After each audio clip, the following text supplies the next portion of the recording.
Hi everybody. So in this section or this video, I want to talk about something called a basis for a topology, which is sort of morally a way of specifying a topology by specifying it on smaller, kind of easier to describe subsets that sort of generate the topology in some sense.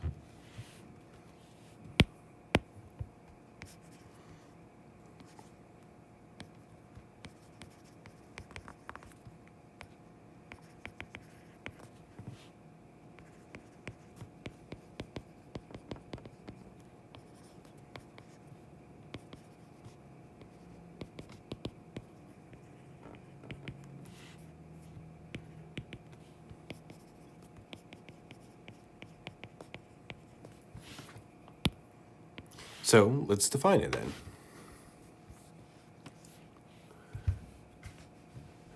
So, definition. Let X be a set.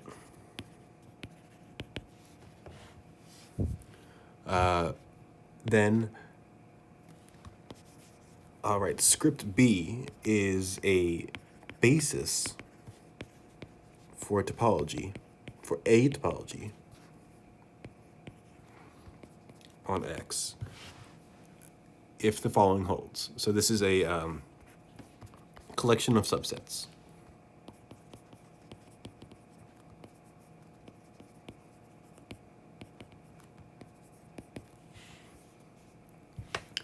So B is a basis for topology on X if the following two things hold. So if the first one is for all X in X, there exists a basis element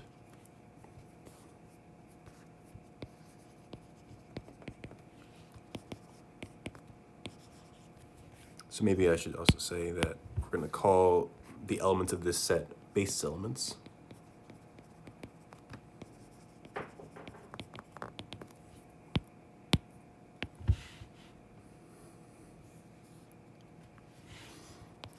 With X inside B. So the first one is just saying that every point is inside some basis element. And two, if, let's say, a point X is in the intersection of two basis elements, say B1 and B2, there exists another one. There exists a B3 in script B, such that X is inside B3, which is inside the intersection.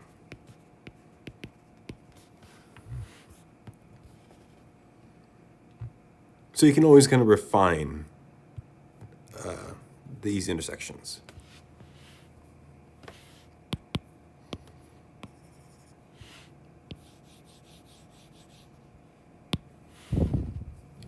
So if script B satisfies these two properties, then we say it generates a topology.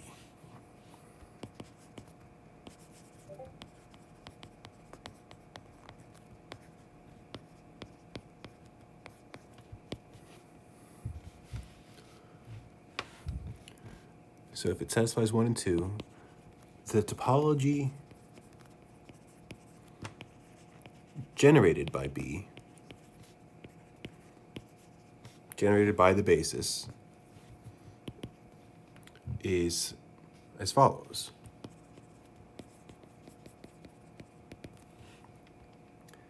So the topology, maybe we'll call it tau. So a subset U of X is open if and only if for all X and U there exists a basis element, say B sub X in script B, such that X is inside B sub X and B sub X is inside U. Now, doesn't that look familiar?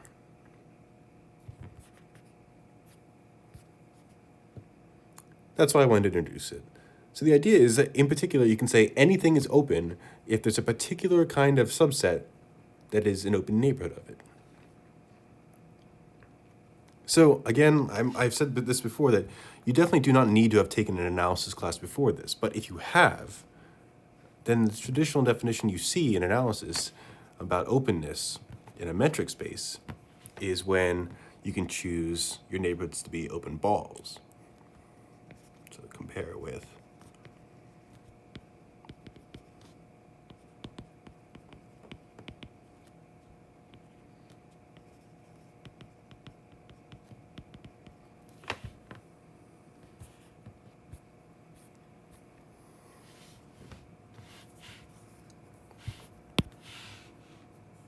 So this is the topology generated by the basis. We'll see in a sec that that actually is a topology. That is something that you probably should check. You can't just say it's a topology.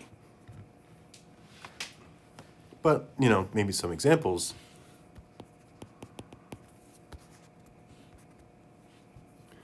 So let's say X is R2, the plane. That's not a straight line.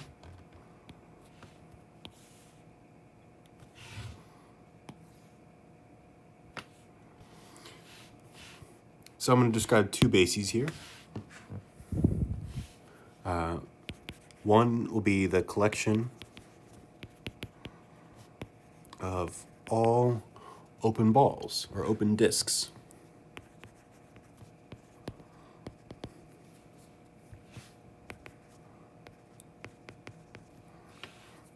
Which I'll denote by B sub epsilon of P, which will be the set, let's say, of all Q in R2, such that the distance between P and Q is less than epsilon. So then I look at the union of over all points P in R2 and over all positive epsilon.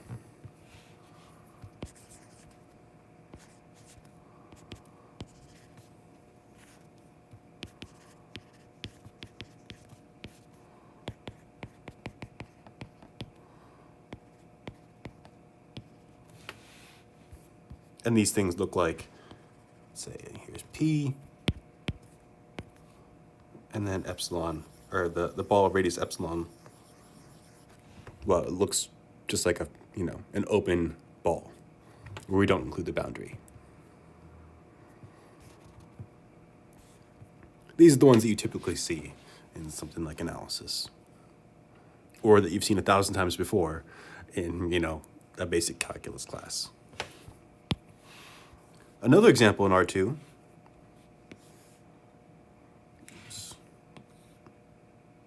somehow when you hold them down, lines down the right way, they become good lines. So another kind of basis I can describe is all open rectangles.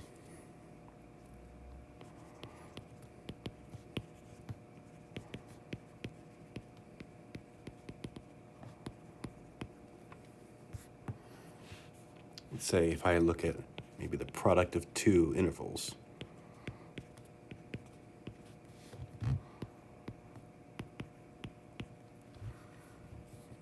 Where I assume that A1 is, or maybe A sub I is less than B sub I. Less than or equal to. No, I think I went less than. It doesn't matter. These things will just look like what?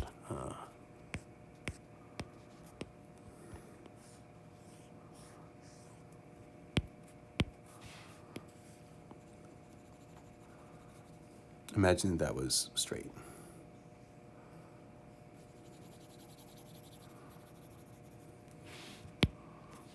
Where this would be A1, B1, A2, B2.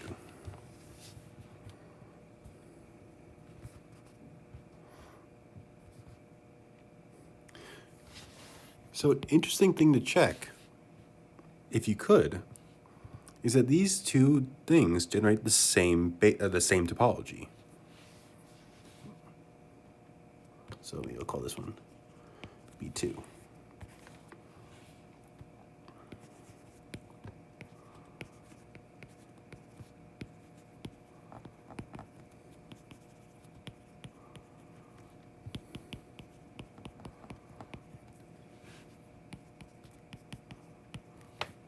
So we don't really necessarily have the technology to verify this, but we'll see that in the kind of the next video.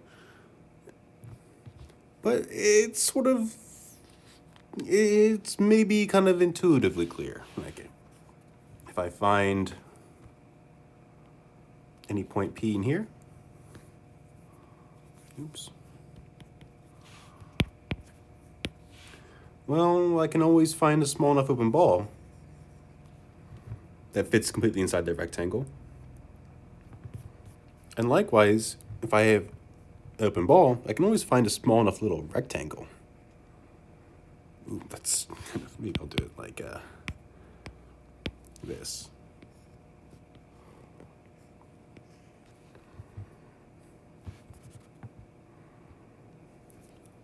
Actually, I want to do it at a slightly different point. Right, it should be an arbitrary point. Maybe we'll do Q.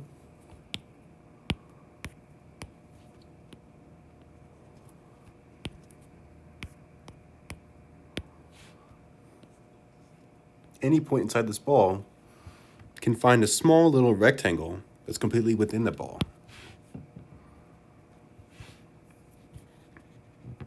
So in some sense, according to this idea, that openness can be checked sort of locally, morally, we get the idea that they're the same kind of topology.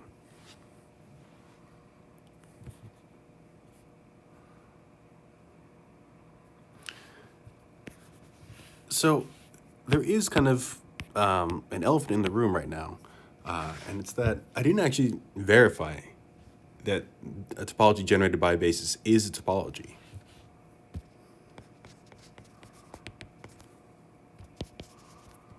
So maybe the theorem will be, or proposition will be, this is well defined.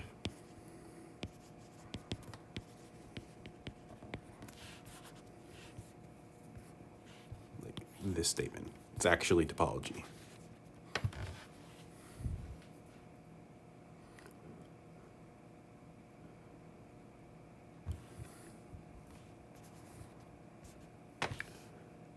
So, how would I do this? How would I verify this? So I need to show that it satisfies those three things, those three properties. Maybe I'll call this tau subscript b.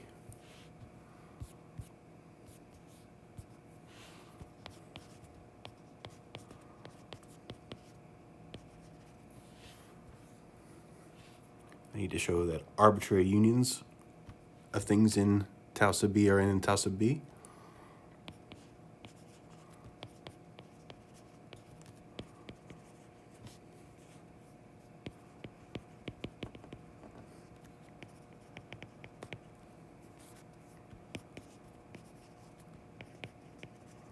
It's closed under finite unions.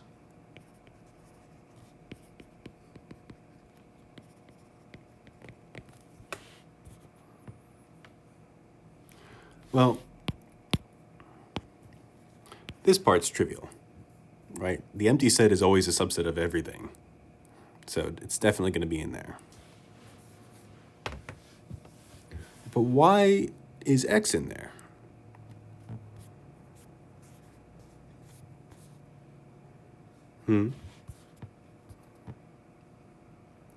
Well, this follows straight by this definition. X is going to be an open set. Well, by assumption, every point in the space here is contained inside some open set or some basis element. So it's union over all of them. So this is actually just true by definition.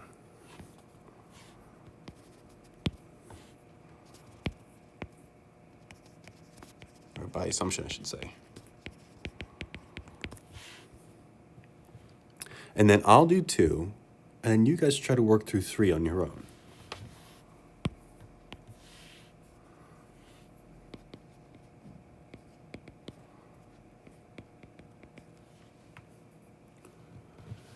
So I'll just take some kind of collection of open sets and say U sub alpha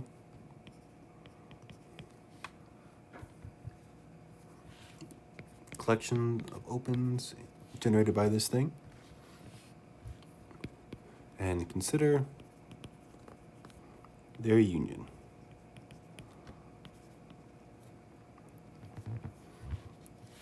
And the question is this still an open set? By which we mean we have to show this is true.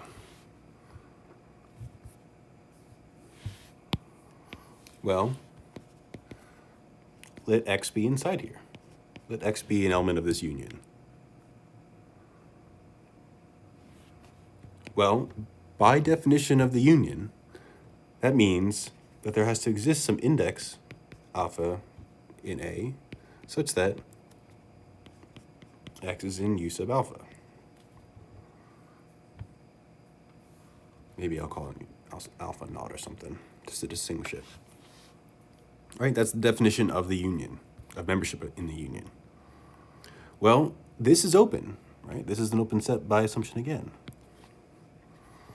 So X being a point in there means that there has to exist a basis element, say B sub alpha naught,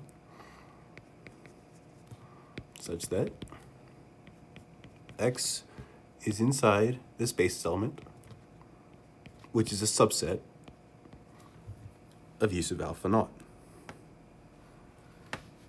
But, well, what does that mean then? It means that this thing is going to be a subset of this thing.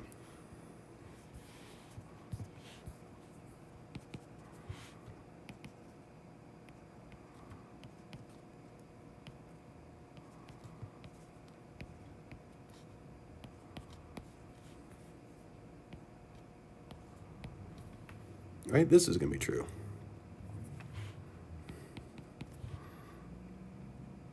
And since X was arbitrary, we're done. It means that this is open.